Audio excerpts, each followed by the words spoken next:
আমি ডক্টর আবুল কালাম নারী শস্য দলের প্রতিষ্ঠিত সভাপতি, হোসেন গুরুস্থানের সভাপতি। এখানে আমি এই আমাদের মাঝখানে একটা জায়গা ছিল, জায়গাটা আমাদের এরিয়ার না, জায়গাটা ছিল 7 বিঘা লোকের। ওরা আমাদের জন্য তাদের জায়গাটা কিছু করতে পারে না, জায়গাটা কিন্তু খুব মূল্যবান, জায়গাটা কিছু করতে পারে না। তো ওরা চিন্তা করছে যে বেচা ছাড়া কোনো উপায় নেই। ওরা আমরা যখন বুঝতে পারলাম যে ওরা বাইরে বেচার জন্য চেষ্টা করতেছে, তখন আমরা ভাবলাম যে আমরাই কিনি। তখন আমরা লোক পাঠাইয়া ওদের সঙ্গে আলোচনা করলাম যে না, আমরা ঠিক আছে, জায়গাটা আমাদের কাছে বিক্রি করো। শেষ পর্যন্ত জায়গাটা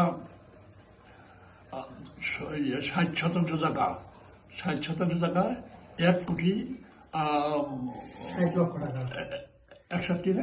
লক্ষ টাকা জায়গার মূল্য, 61 লক্ষ টাকা মূল্য আসছে। এবং ওই রেস্টিফিকেশন সমস্ত খরচপাতি দিয়ে অত 70% লক্ষ, 1 কোটি 70% লক্ষ